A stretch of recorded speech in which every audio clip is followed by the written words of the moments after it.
Buongiorno, buongiorno di nuovo in sala perché già l'ho detto prima a voi, buongiorno a chi è a casa in diretta.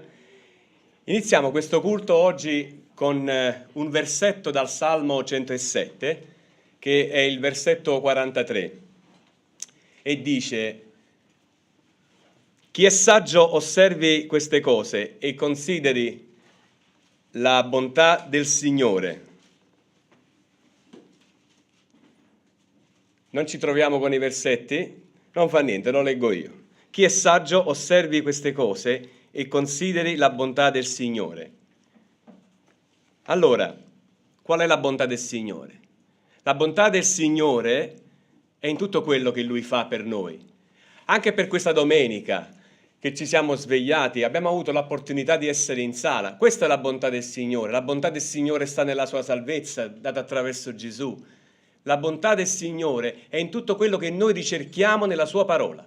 Questa è la bontà. Infatti da questo canto che canteremo a breve si evince proprio questo, la bontà del mio Signore, che è anche infinita, dice questo canto. Quando cantate questo canto, voi da casa, voi in sala, leggete anche il testo che cantate. Prego. La bontà del mio Signore mai finirà, forte rocca per chi spera, per chi in Lui confiderà, la grandezza del suo nome, la sua parola ancora, la gloria sua sarà per ogni età. La bontà del mio Signore mai finirà, forte rocca per chi spera, per chi in Lui confiderà, la grandezza del suo nome, la sua parola ancora, la gloria sua sarà per ogni età.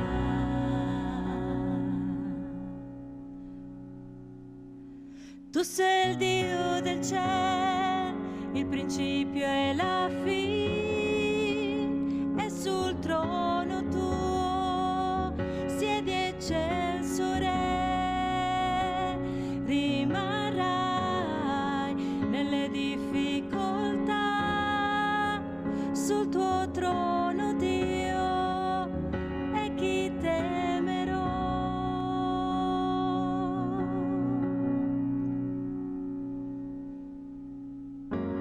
La potenza tua, Signore, chi può contenere?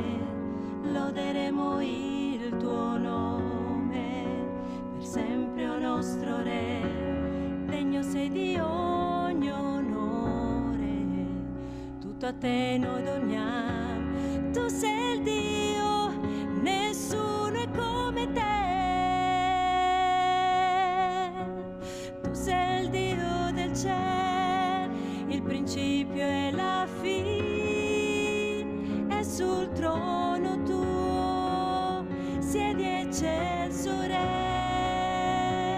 rimarrai nelle difficoltà, e sul trono Dio, e chi temerò. Non cambi mai, fedele sei, chi fermerà il tuo grande amor?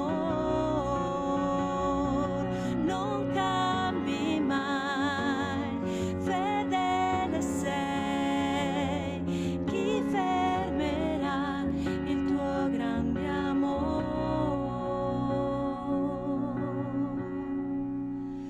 Tu sei il Dio del cielo, il principio e la fine, e sul trono tuo siedi eccelso Re, rimarrai nelle difficoltà, sul tuo trono Dio, e chi temerò.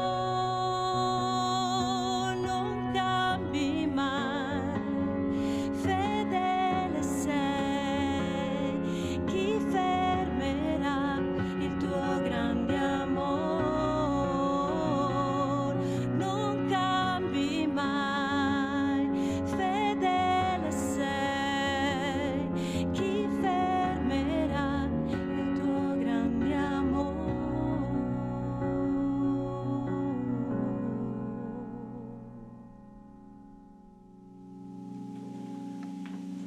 Signore nostro Dio, voglia tu benedire questa giornata, voglia tu benedire i presenti sia in sala che a casa, Signore, voglia tu benedire coloro che stanno soffrendo, chi è uscito da un ospedale, chi è ancora in convalescenza, Signore, chi non è potuto venire qui.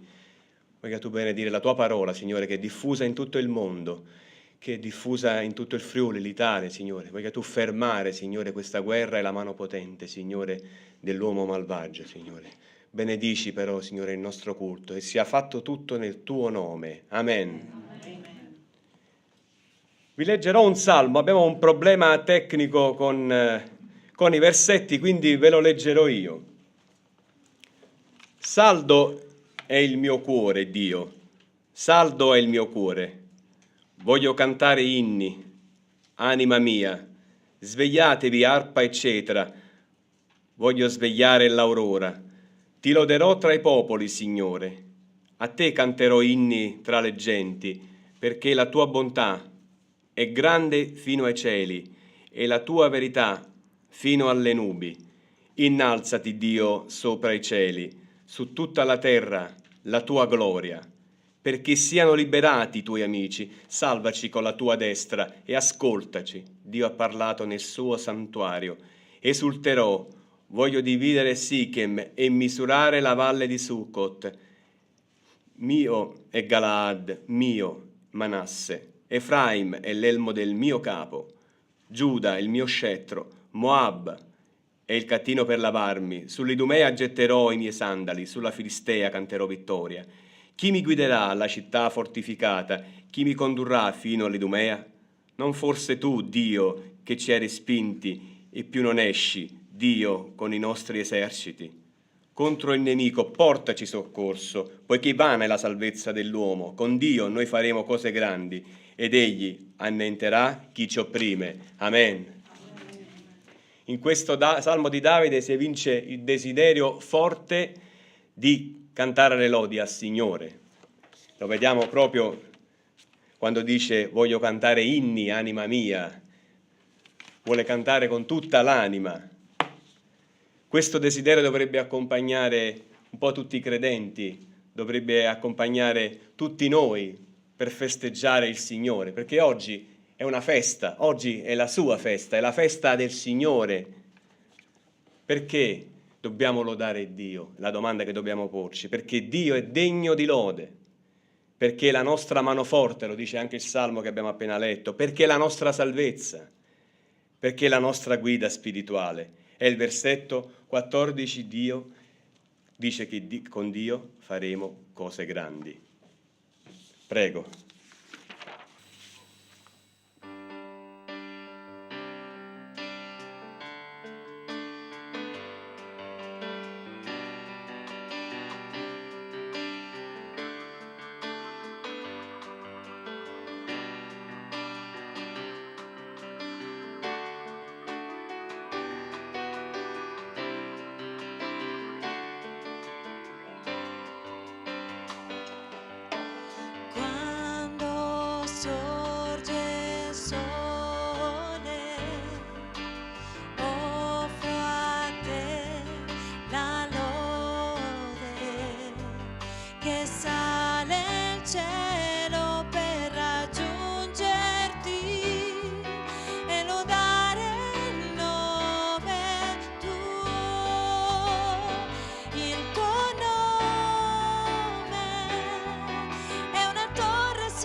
Gesù, noi veniamo a te, riempi i nostri cuori, aiutaci a vivere per te e lodare il nome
Tu sei santo,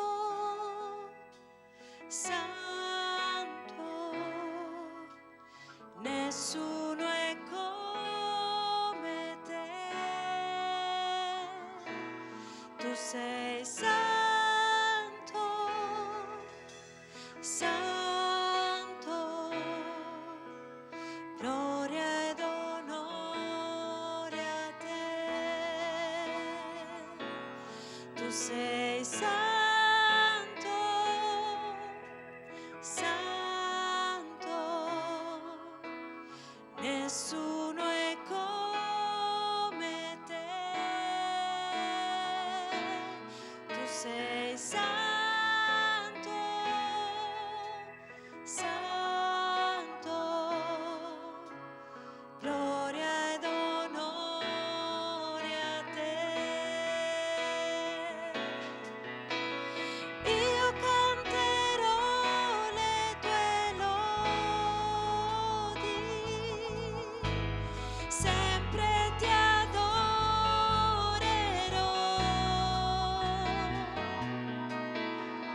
Davanti al trono io mi prostrerò, perché appartengo a te. Tu sei santo, santo, nessuno è come te. Tu sei santo, santo, gloria ed onore a te. Io canterò le tue lodi, sempre ti adorerò.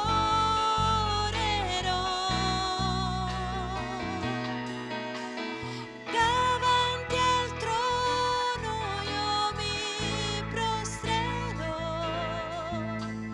perché appartengo a te. Davanti al trono io mi prostrerò, perché appartengo a te.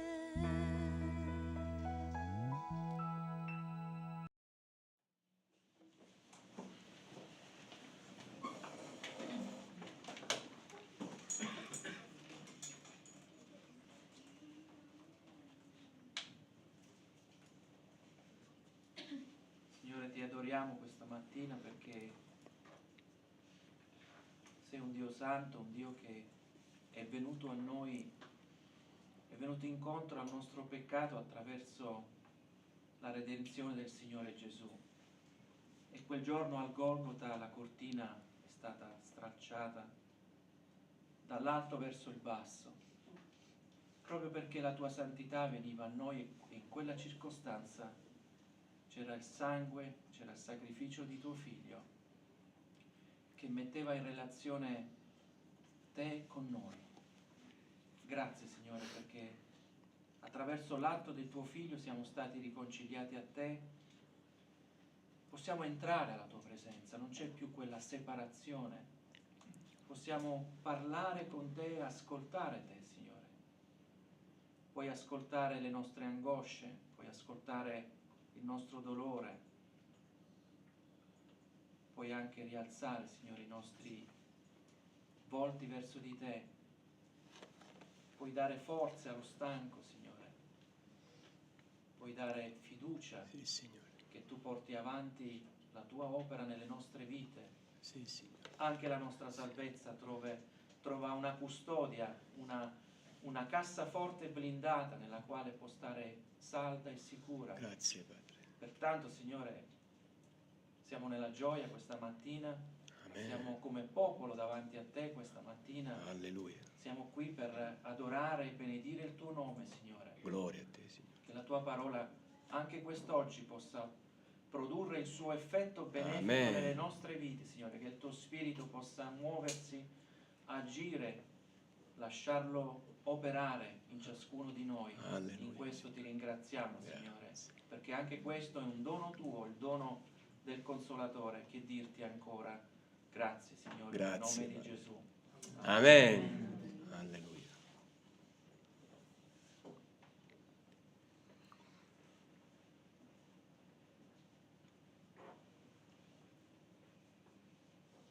Signore, grazie per il privilegio di appartenerti, Signore, grazie perché siamo tuoi, siamo stati comprati a caro prezzo, Signore.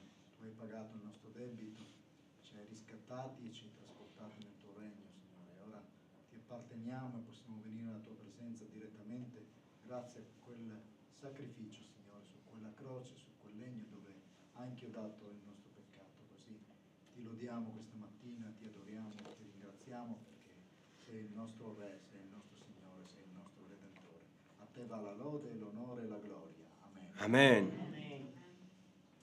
Sì, Signore, grazie mille del tuo vero amore, Signore. Tu sei l'unica cosa esistente che può dire io provo amore, Signore. Sì, Perché tutti i nostri cuori non potranno minimamente avvicinarsi neanche la punta dell'iceberg è grande come il tuo amore, Signore. Sì, sì. Tu, Signore, hai dato a noi la vita, pur essendo stati peccatori, tu hai deciso di perdonarci, tu hai continuato con la tua immensa misericordia a bussare il nostro cuore, Signore. Grazie per questa tua insistenza, grazie perché sei veramente l'unico vero Dio esistente nel mondo. Noi crediamo a te, Padre Santo, e ci sentiamo col cuore pieno di gioia, perché tu sei l'unica vera via, l'unica vera salvezza, Signore. Noi non dimentichiamo questo perché tu continui a dirci stai tranquillo che io sono vicino a te. Amen. Grazie perché noi combattiamo, ma combattiamo con tutta l'armatura che tu ci hai donato, Padre. Meravigliosa questa cosa, sapere di appartenerti. Siamo tuoi, Signore, e tu continui ad amarci. Grazie, Signore, perdonaci che noi purtroppo, essendo ancora sbagliati, noi continuiamo a peccare e tu continui a perdonarci. Ancora perdono, Signore, nella nostra testa che non è così intelligente come ovviamente sia la tua, Padre. Tu continui a starci vicino e cerchiamo tutti insieme di lodare il tuo nome perché è la cosa più importante e più giusta da fare, Signore. Tutto quello che noi facciamo tante volte vogliamo è vanità, lo sappiamo. E allora, Signore, voglia tu continuare a tenere la tua mano potente su di noi e farci capire come poter agire in questo mondo. Usaci, Signore, il più possibile. Grazie anche perché tu un giorno ci hai reso partecipi di questo tuo immenso piano di salvezza. Che bontà infinita. Alleluia. Grazie ancora di tutto e nel nome di Gesù tutti noi siamo qui a lodare. Alleluia. Amen. Amen.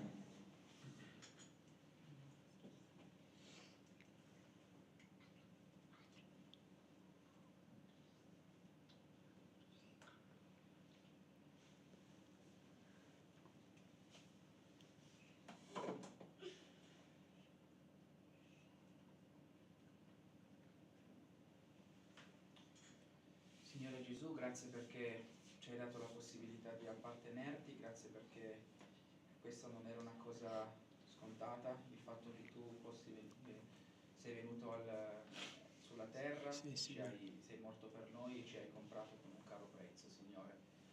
Hai scelto tu di morire per noi e hai scelto tu che la tua morte, la tua risurrezione fosse il prezzo da pagare per sconfiggere il peccato che ci attanagliava e ci faceva morire. Grazie perché ci dimentichiamo quanto è grande quello che hai fatto.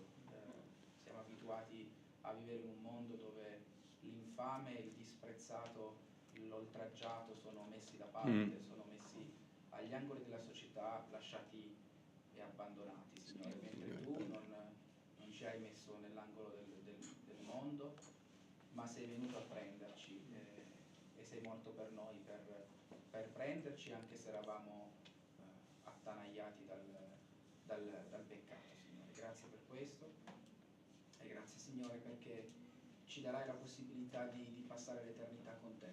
Sì, Signore. Nel tuo santo nome. Amen.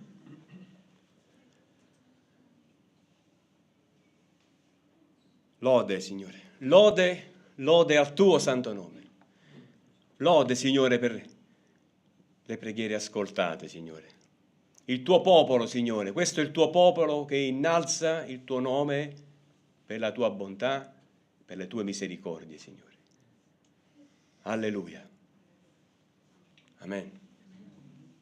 Ed è per questo che vogliamo continuare a dire al Signore: Signore, adorerò il tuo nome, Signore, con tutto il mio cuore. E lo facciamo in piedi. Amen.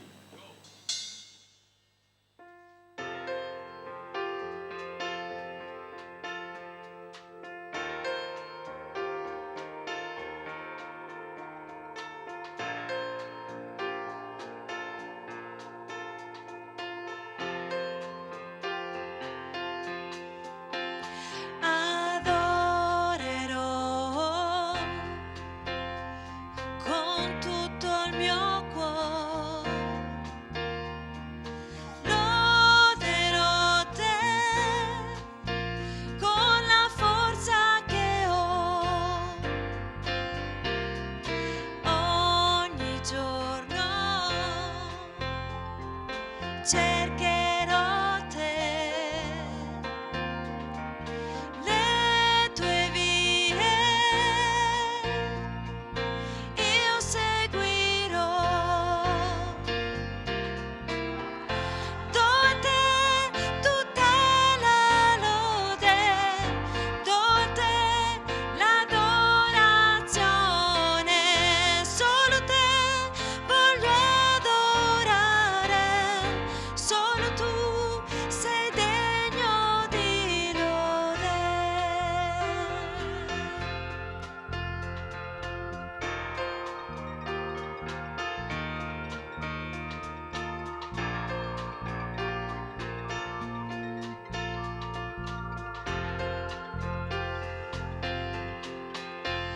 Mi inchinerò perché sei il re, seguirò te, tutto ti do, al tuo trono gli occhi alzerò, solo in te io confiderò, do a te tutta la lode, do a te l'adorazione, solo te voglio adorare, solo tu sei degno di lode, do a te tutta la lode, do a te l'adorazione, solo te voglio adorare, solo tu sei degno di lode.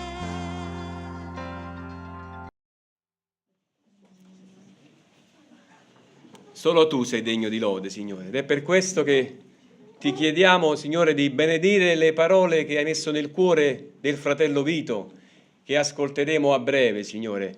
Grazie per l'insegnamento che riceveremo oggi. Benedici, Signore, ancora il proseguimento del culto. Amen.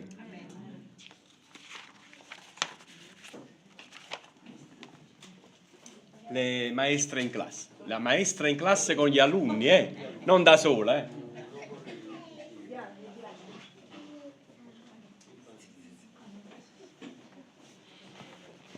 Bene, buongiorno a tutti. Siamo insieme ancora con Timoteo, con la prima lettera a Timoteo. Abbiamo trovato già degli spunti interessanti, abbiamo osservato nei capitoli precedenti, siamo arrivati, per chi è soltanto oggi collegato con noi o comunque per chi soltanto oggi ci segue, abbiamo affrontato tutti i primi 5 capitoli, siamo arrivati al 6º e voglio ricordare che siamo ad Efeso, dove scrive Paolo, ad Efeso dove si trova Timoteo, e lo esorta ad essere estremamente attento alle dottrine diverse. Bisogna essere assolutamente attenti che non entrino male piante nella Chiesa, dice l'Apostolo Paolo al giovane Timoteo. Sappiamo che è giovane, non sappiamo esattamente quanti anni ha, ma certamente è un giovane, perché in altra parte di questo testo è scritto: nessuno disprezzi la tua giovane età. È scritto ancora che la Chiesa è una realtà di preghiera, ed è abbastanza interessante osservare che c'è la preghiera per tutti e la preghiera per le autorità. La preghiera per le autorità che deve guidare ogni Chiesa deve ricordarsi, ma pensate un po' del nostro Presidente della Repubblica, del Presidente del Consiglio, del Presidente della Regione, del Sindaco della città. Noi dobbiamo essere sensibili a questo. E poi nella lettera si mette in evidenza anche come i vescovi e i diaconi debbono corrispondere a determinate caratteristiche. Nella lettera poi non si esclude il momento in cui ci può essere la riprensione. Si può riprendere qualcuno che sbaglia, ma anche chi non sbaglia che può essere incoraggiato a fare meglio. Tutto questo deve essere fatto con molta dolcezza, con molto rispetto. E qui ancora una volta vediamo il grande equilibrio dell'Apostolo Paolo. E poi proprio su questo concetto del rispetto si può collegare questo capitolo 6, i primi versetti che leggeremo da 1 a 10, che sono indicativi di qual è il rapporto che noi abbiamo con il lavoro, qual è il rapporto che noi dobbiamo avere con i nostri datori di lavoro, e a loro volta che i nostri datori di lavoro avranno con noi. E quindi troveremo anche una sollecitazione particolare a non lasciarsi imbrogliare dalle ricchezze, e avere delle ricchezze, possedere o cercare di possedere, sempre una trappola nella quale non dobbiamo cadere. Prima di leggere la parola, io vi prego di seguirmi in preghiera. Sia lodata te, Signore. Sia lodata te, Signore, per le parole tue, sante e divine, che emergono dalla Scrittura. Sia benedetto il tuo nome, Signore, perché noi abbiamo potuto leggere queste parole, abbiamo potuto farle nostre, abbiamo potuto comprendere come senza la tua parola la nostra vita manca di molto. E qualcuno di noi ha capito che senza la tua parola la nostra vita non manca soltanto di molto, ma manca di tutto. Loda a te, oh Signore, perché ci fai comprendere ogni giorno queste cose. E allora ogni giorno, come abbiamo cantato, adorerò. E ogni giorno sarò consapevole di quello che tu ci insegni. Ti preghiamo, Signore, di guidarci in questi versetti affinché possiamo anche mettere in pratica ciò che è scritto. Possiamo applicare ai nostri comportamenti quelle che troviamo essere le indicazioni che l'Apostolo dà. Sia benedetto il tuo nome, Signore, per la tua parola. Sia benedetto il tuo nome, Signore, per la tua parola. Amen. Bene, affrontiamo allora i primi 10 versetti e troviamo tutti quelli che sono sotto il giogo della schiavitù stimino i loro padroni degni di ogni onore, perché il nome di Dio e la dottrina non vengano bestemmiati. Quelli che hanno padroni credenti non li disprezzino perché sono fratelli, ma li servano con maggiore impegno, perché quelli che beneficiano del loro servizio sono fedeli e amati. Insegna queste cose e raccomandale. Se qualcuno insegna una dottrina diversa e non si attiene alle sane parole del Signore nostro Gesù Cristo e alla dottrina che è conforme alla pietà, è un orgoglioso e non sa nulla, ma si fissa su questioni e dispute di parole dalle quali nascono invidia, contese, maldicenza, cattivi sospetti, acerbe discussioni di persone corrotte di mente e prive della verità, le quali considerano la pietà come una fonte di guadagno. La pietà, con un animo contento del proprio stato, è un grande guadagno. Infatti non abbiamo portato nulla nel mondo e neppure possiamo portarne via nulla, ma avendo di che nutrirci e di che coprirci saremo di questo contenti. Invece, quelli che vogliono arricchire cadono vittime di tentazioni, di inganni e di molti desideri insensati e funesti, che affondano gli uomini nella rovina e nella perdizione. Infatti l'amore del denaro è radice di ogni specie di mali e alcuni che vi si sono dati si sono sviati dalla fede e si sono procurati molti dolori. Secondo un sondaggio dei secondi anni 90 emerge che il 70% dei lavoratori americani non ama il proprio lavoro. Il 90% al mattino non ha voglia di alzarsi. Vuole lavorare soltanto per mantenere la famiglia. Il lavoro viene considerato un male necessario. La brutta notizia potrebbe essere che alcuni degli intervistati erano credenti. Ora, esiste una vera e propria, chiamiamola abbastanza propriamente, teologia del lavoro. E per la teologia del lavoro andiamo a cercare quello che è scritto all'inizio della parola, Genesi 2:15. Pensate un po' che cosa vuol dire per Dio il lavoro. Dio il Signore prese dunque l'uomo e lo pose nel giardino di Eden perché lo lavorasse e lo custodisse.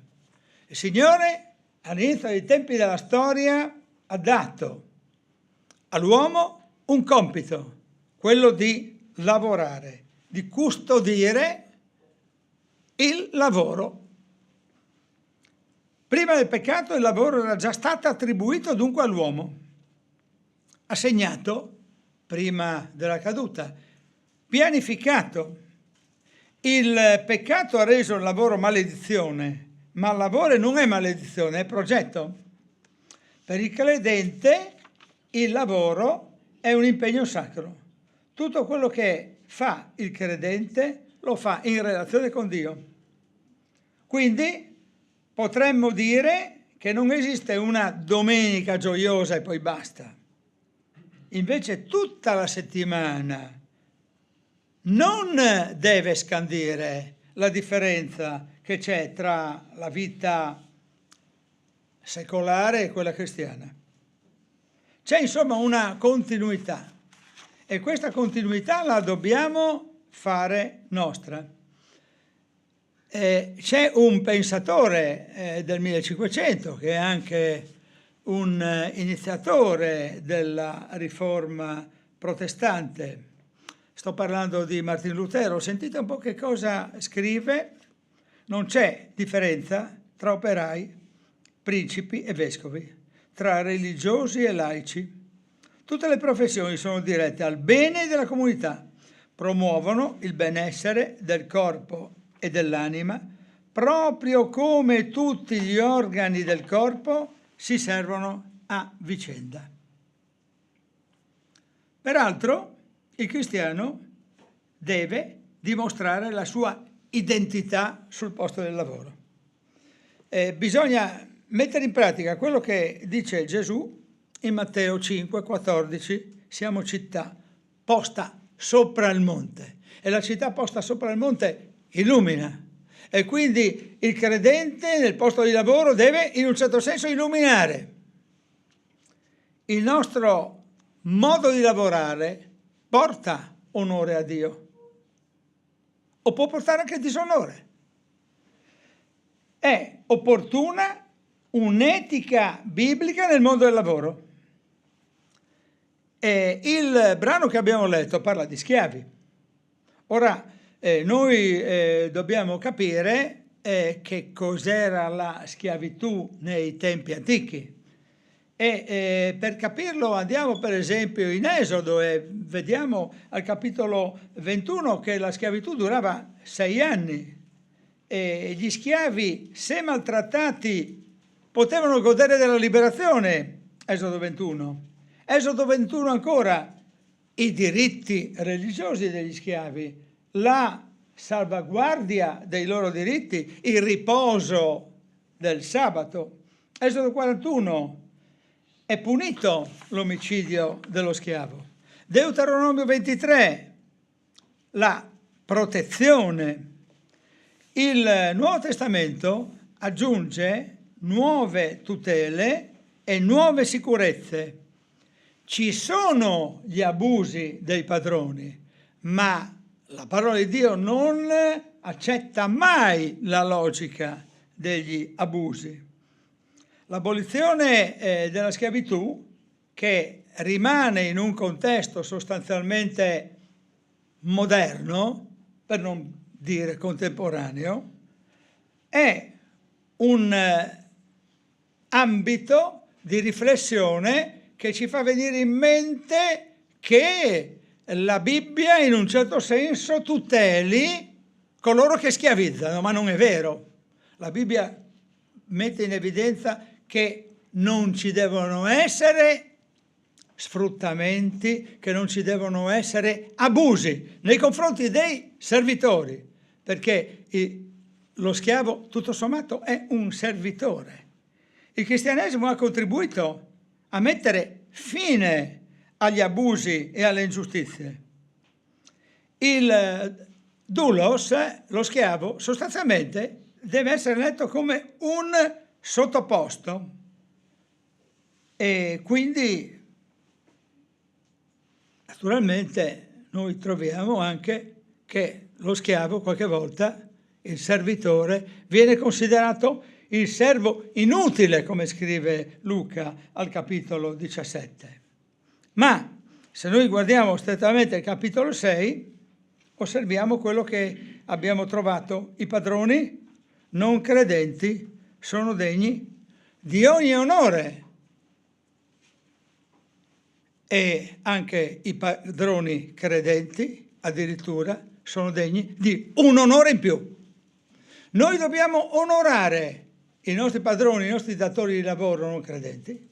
Noi dobbiamo onorare in un certo senso 2 volte i nostri datori di lavoro credenti.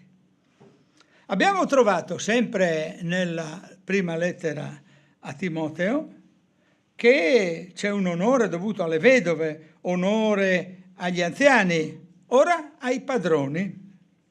Dimostra la tua vita trasformata in Cristo rendendo onore a chi ti dà il posto di lavoro.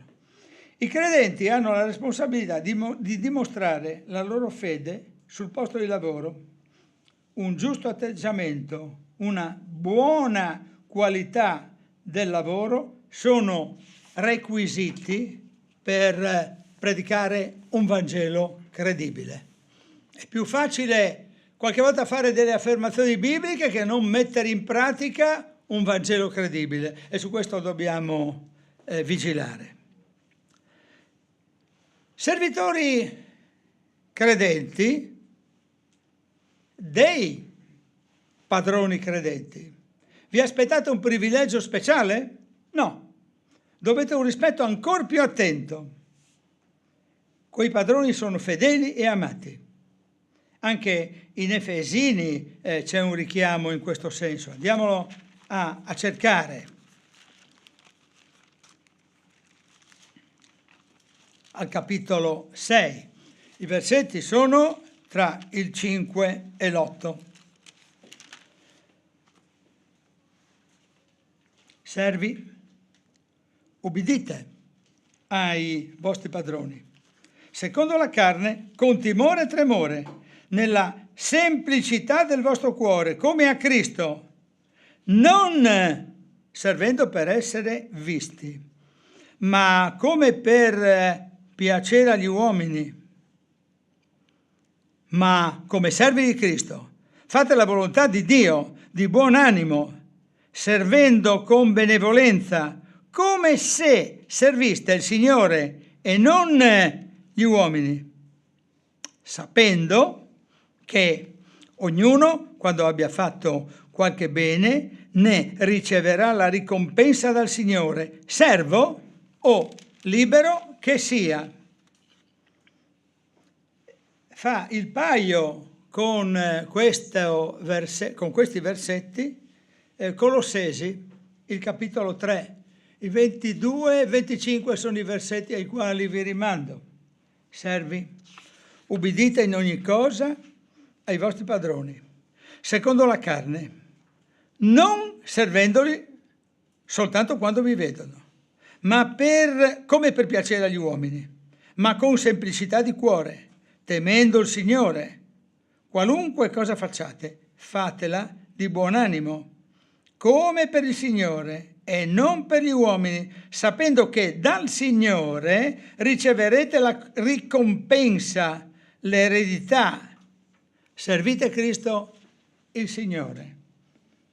Lo rileggo, servite Cristo il Signore. Infatti, chi agisce ingiustamente riceverà la retribuzione del torto che avrà fatto, senza che vi siano favoritismi. Possiamo insomma ricavare alcuni principi. Il primo, i credenti debbono servire ubbidendo. Il secondo, servire completamente, qualsiasi compito venga richiesto, a meno che non violi la legge di Dio. Esempio, la menzogna. Primo esempio. C'è una persona qui in sala che svolgeva un'attività impiegatizia e il titolare diceva, quando telefonava qualcuno, dica che non ci sono.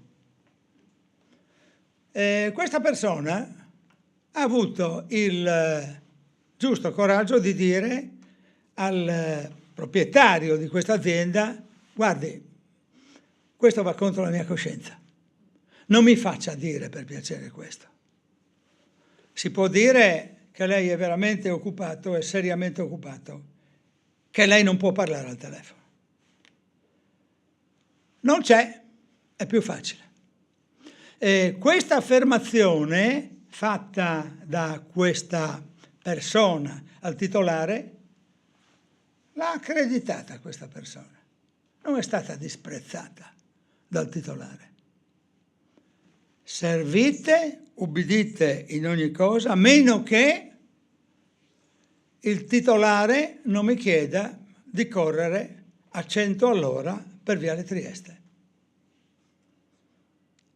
Ho fretta? Tu sei il mio dipendente, devi correre, perché io ho fretta. Se succede qualcosa, tu avrai una responsabilità morale, non soltanto giuridica. Perché cosa hai fatto? E quindi il servire in ogni cosa al volere del proprio titolare deve essere letto, come si dice, grano salis, cioè con una certa sapienza. Servire completamente, anche quando i compiti sono scomodi. Terzo principio, onorando il lavoro. si onora Dio. Sta scritto. Chi onora il proprio lavoro onora Dio. Quarto principio. Si lavora con diligenza e zelo. Quinto principio. Al meglio delle proprie capacità. E quindi bisogna fare uno sforzo nel dire ma questo lavoro non lo so fare, ma devo saperlo fare, perché è al meglio delle mie capacità che devo servire. I credenti debbono pensare anche che lavorando si innestano in una prospettiva futura in relazione alla retribuzione di Dio. Come vedete, il ruolo della Chiesa non è minare le fondamenta sociali, non è quello di fare la rivoluzione, ma non è quello di seminare la ribellione, ma di testimoniare che Cristo ha cambiato la nostra vita. Ascoltate 1 Corinzi 7, i versetti sono 21 e 22, e poi c'è anche un passaggio che ci porta in altra direzione al 31. Sei stato chiamato ad essere schiavo? Non te ne preoccupare, ma se puoi diventare libero è meglio valerti dell'opportunità. Poiché colui che è stato chiamato nel Signore da schiavo è affrancato nel Signore. Ugualmente colui che è stato chiamato mentre era libero è schiavo di Cristo. Perché la figura di questo mondo passa. Queste applicazioni valgono anche per i nostri giovanotti che vanno a scuola. È più facile copiare un compito o per ingraziarsi il compagno di banco farglielo copiare. Il Signore vuole che ognuno nel suo lavoro esprima la dignità e sia assolutamente sottomesso alla sua legge di Lui, del Signore. Si può parlare del contesto di lavoro persino nell'ambito ecclesiale. Anche il lavoro in chiesa è un lavoro. E allora io mi voglio chiedere se sono stato chiamato a servire nella casa del Signore. E gli chiedo se ho ubbidito alla chiamata. Voglio interrogarmi, considerare se sono un buon operaio. Mi devo interrogare se ho operato con ubbidienza, se ho obbedito completamente in qualsiasi compito. Devo chiedermi se ho onorato Dio con il mio compito, se la diligenza e lo zelo mi hanno guidato sempre, se ho usato il meglio dei miei talenti, delle mie capacità e se ho sempre pensando, operando alla futura retribuzione nel regno che viene. Penso che questo esame di autovalutazione debba farlo ogni cristiano, forse individuando anche un tempo dell'anno, per esempio 3 volte all'anno, una sorta di quadrimestre operativo, chiedendosi magari proprio in questi giorni, dato che sono passati questi primi 5 mesi dell'anno, se ho operato bene, con diligenza, se sono stato un operaio attivo, utile, se sono stato zelante e soprattutto se sono stato operaio oppure se ho atteso che qualcuno mi chiamasse, o forse sono stato chiamato ma non ho sentito. Ascoltate Matteo che cosa ricorda. Il Signore sta parlando, sta dicendoti qualcosa. Matteo 20, i primi 8 versetti. È un brano celeberrimo. Il regno dei cieli è simile a un padrone di casa, il quale, sul far del giorno, uscì a prendere a giornata degli uomini per lavorare alla sua vigna. Si accordò con i lavoratori per 1 denaro al giorno e li mandò nella sua vigna. Uscì di nuovo verso l'ora terza, ne vide altri che se ne stavano sulla piazza disoccupati e disse loro: andate anche voi nella vigna e vi darò quello che sarà giusto. Ed essi andarono. Poi, uscito ancora verso la 6ª e la 9ª ora, fece lo stesso. Uscito verso l'11ª, ne trovò degli altri in piazza e disse loro: perché ve ne state qui tutto il giorno inoperosi? Essi gli dissero: perché nessuno ci ha presi a giornata. Egli disse loro: andate anche voi nella vigna. Fattosi sera, il padrone della vigna disse al fattore: chiama i lavoratori e dà loro la paga, cominciando dagli ultimi fino ai primi. Ripeto, andate anche voi nella vigna. È un altro passaggio che mi colpisce. Sei stato chiamato all'ora terza o all'ora 9ª o all'11ª? Forse ancora nessuno ti ha preso a giornata? Andate anche voi nella vigna, vai anche tu nella vigna. Sai quale frutto potrai coltivare e assaporare? Potrai coltivare e assaporare il frutto della pietà. E nessuno ti impedisca di cogliere il frutto della pietà. Se qualcuno insegna una dottrina diversa e non si attiene alle sane parole del Signore nostro Gesù Cristo e alla dottrina che è conforme alla pietà, è un orgoglioso e non sa nulla. Il versetto 3 di 1 Timoteo 6 che abbiamo letto. La pietà è un gran guadagno. La pietà è un gran guadagno. La pietà con animo contento del proprio stato è un grande guadagno. È il versetto 6. Sii contento dunque del tuo stato di operaio, con il raggiungimento dell'obiettivo, il frutto della pietà. Ma che cosa si intende per pietà? La parola deriva dal termine eusebeia, che si traduce con riverenza e somiglianza a Dio.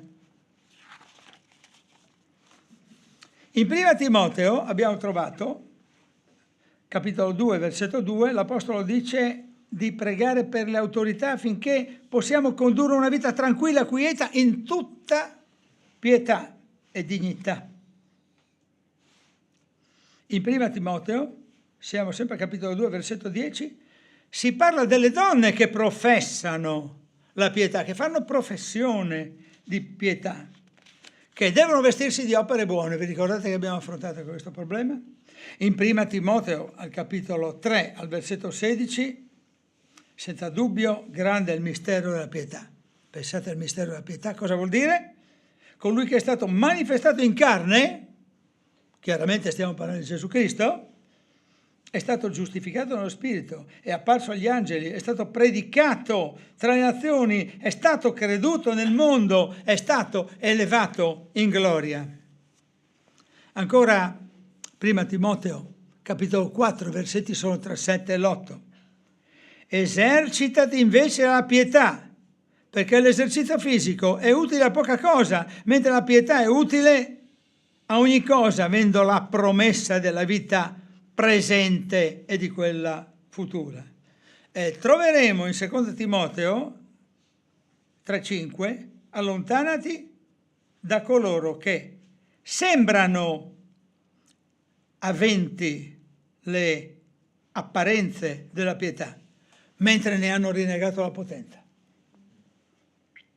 Tito, capitolo 1, versetto 1, questo lo possiamo leggere: la conoscenza della verità che è conforme alla pietà. Dunque, qual è il grande guadagno? Abbiamo letto il versetto 6, la pietà con animo contento del proprio stato è un grande guadagno.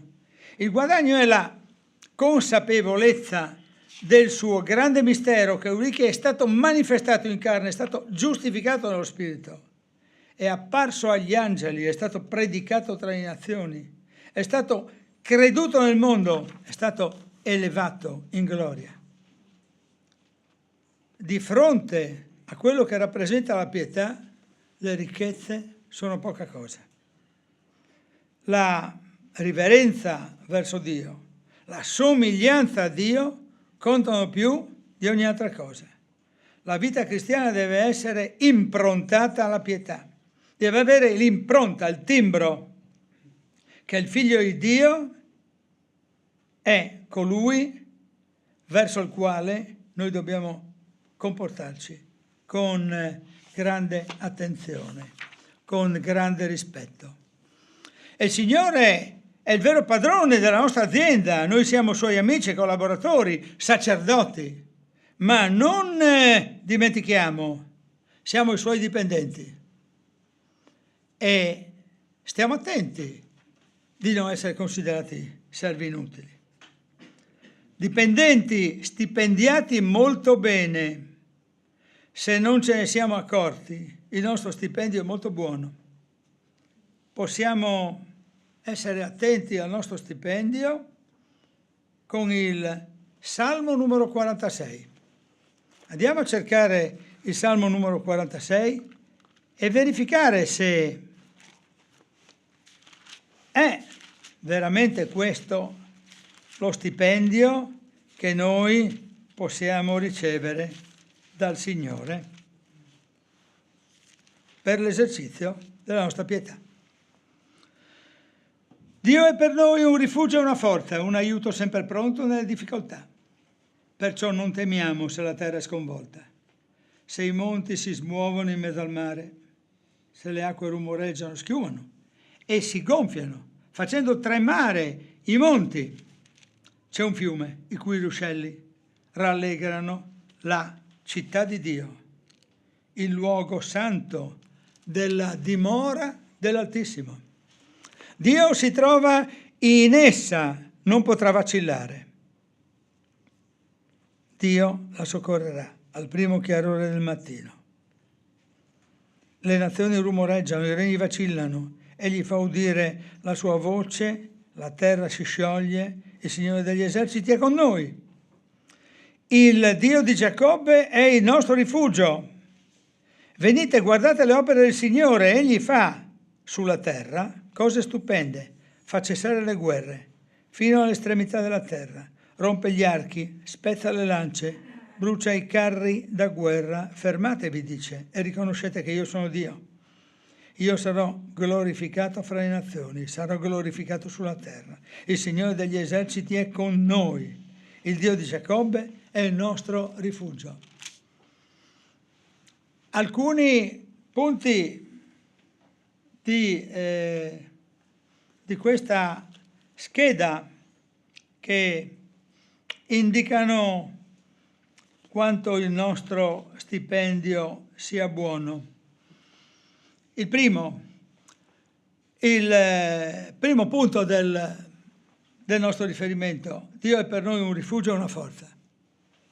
La prima retribuzione che il Signore ci dà è quella di assicurarci che Lui è per noi un rifugio e una forza.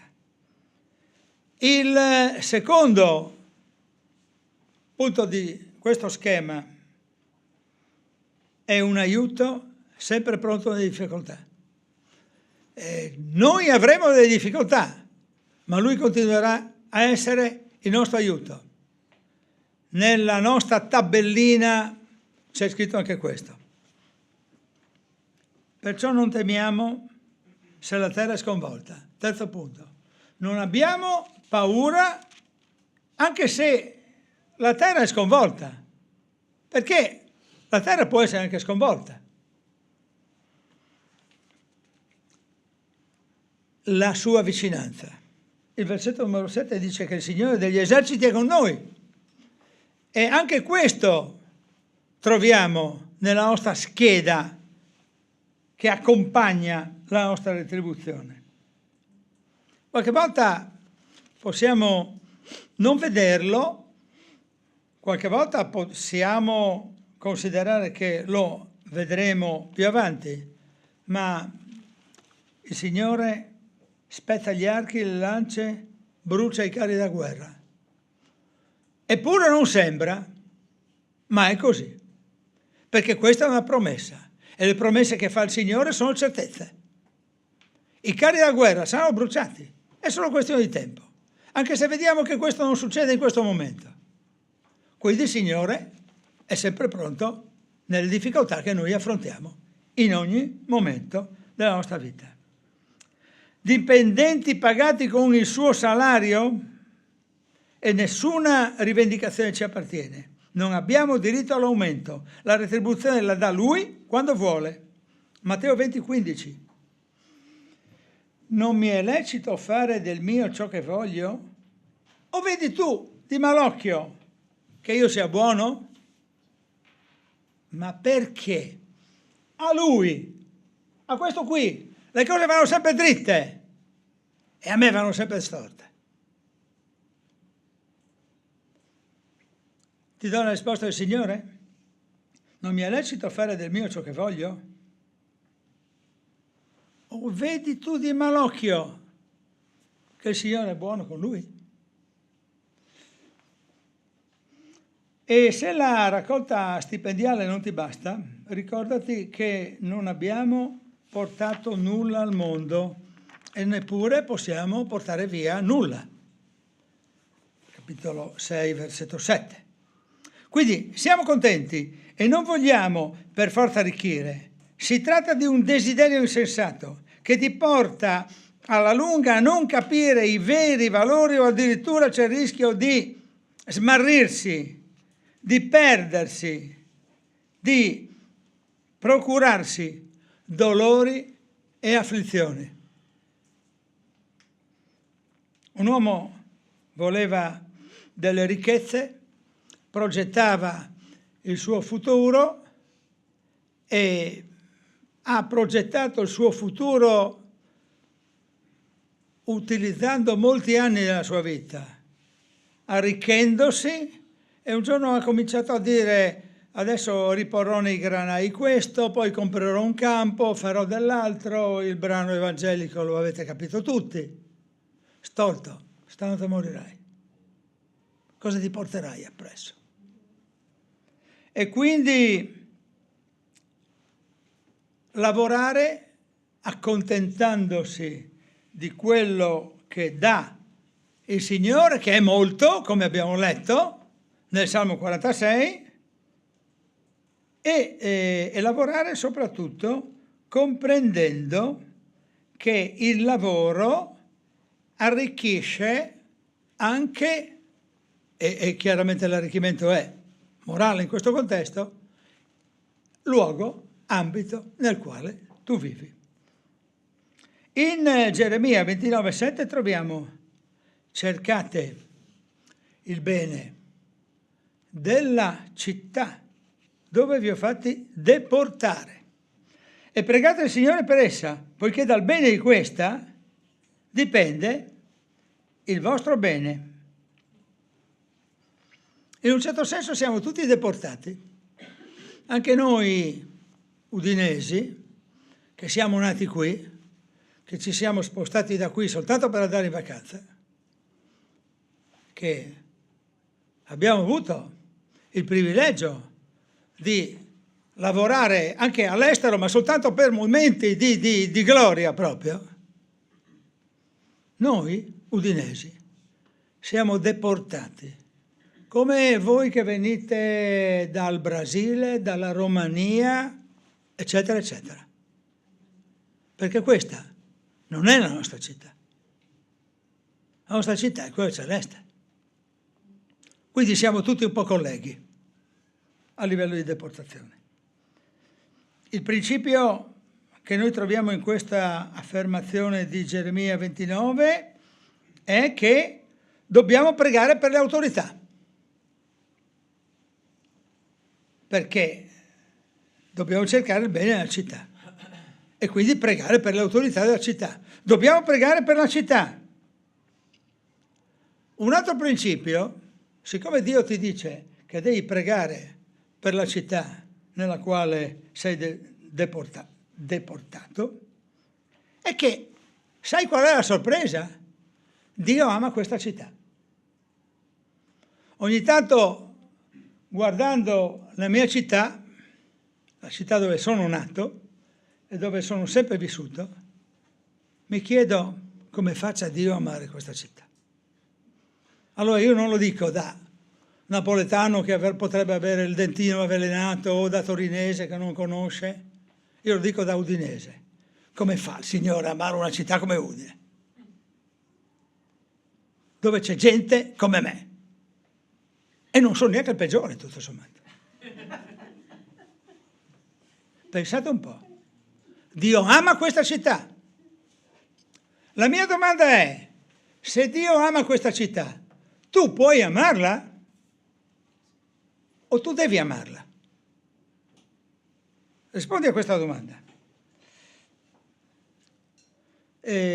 Un altro principio che ricavo da questo testo è che Dio ama il tuo posto di lavoro.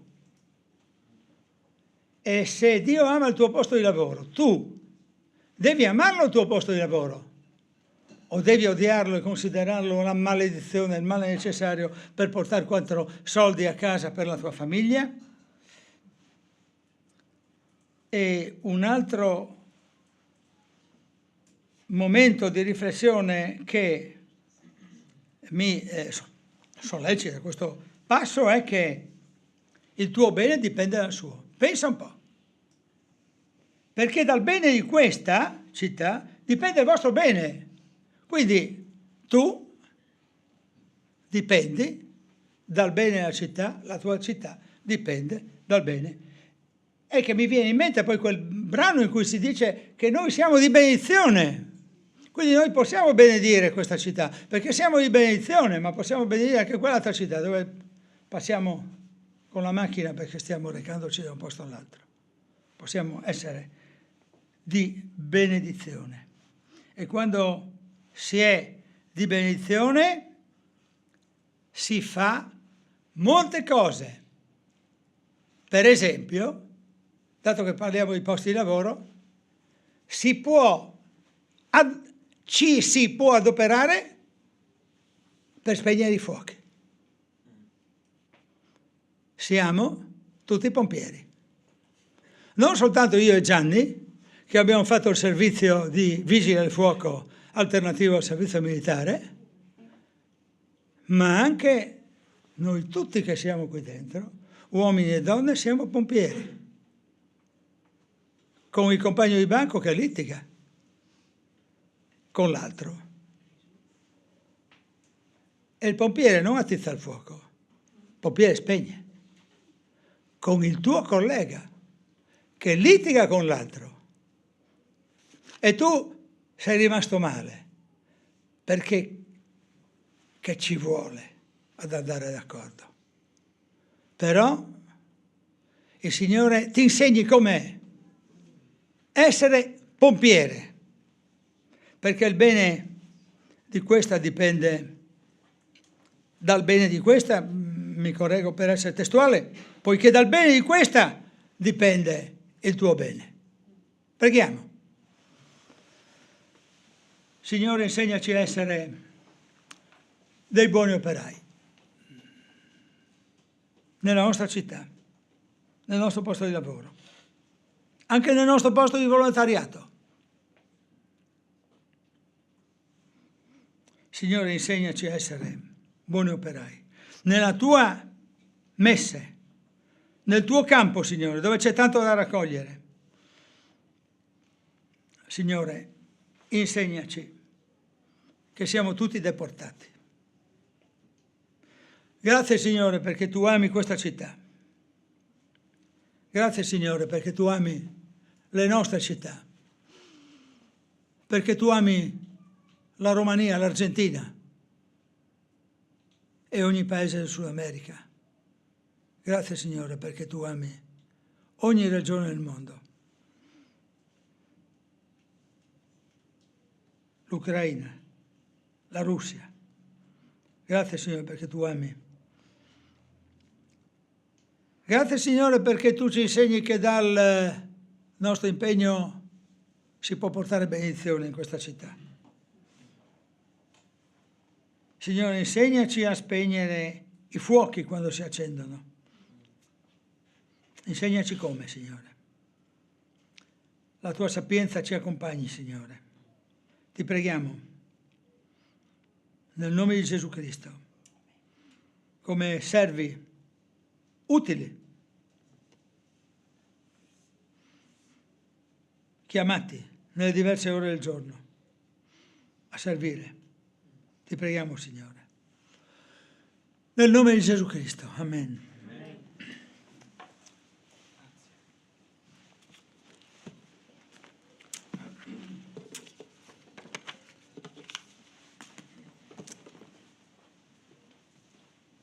Grazie Vito per la parola di oggi, grazie al Signore che gli ha messo nel cuore questa parola. Io sono napoletano, ma amo Udine, anche se il mio cuore spesso è nella mia città dove sono nato. Dobbiamo imparare, come ha detto Vito, a pregare per la città dove siamo stati deportati, ma aggiungo che dobbiamo anche pregare per la città che il Signore sta costruendo, per la città del futuro. E per fare tutto questo, per amare la città dove sei stato deportato e per pregare per anche la città che il Signore sta costruendo, dobbiamo prima amare il Signore. E quindi ti invitiamo a venire in sala, perché come avrai visto siamo anche delle persone fisiche, non siamo solo in rete per te che sei a casa, non siamo solo sul web, siamo presenti qui, oggi ci sono anche delle visite, delle persone nuove, vediamo in sala e siamo molto contenti, ma saremo ancora più contenti di conoscere te, che sei a casa, che ci segui da tempo e che ancora forse non hai quel coraggio di chiamare quei numeri o scrivere a quell'indirizzo email. Ecco, noi vogliamo pregare per te, lo faremo durante questa settimana e ti salutiamo con questo canto che si intitola proprio Amare te. E amare te significa non amare. Questo titolo non sta a indicare che amo mia moglie, certamente la amo, ma amo prima il Signore e poi tutto il resto. Amen.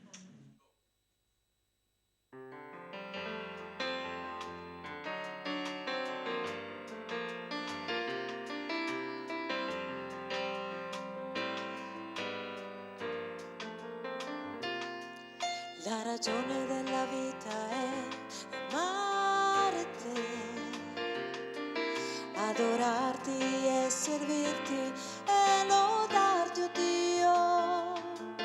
Una cosa ho chiesto a te, Signore, e quella cercherò, che io dimori nella casa tua per sempre. Certo beni mi darai e benignità, poi davanti a me la mensa tu preparerai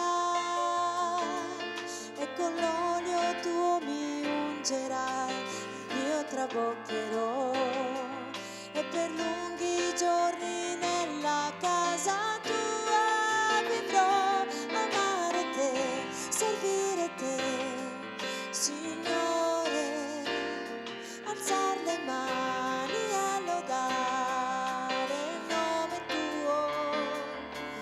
Questo è il tutto della vita mia, altro bene io non troverò che amare te, servire te.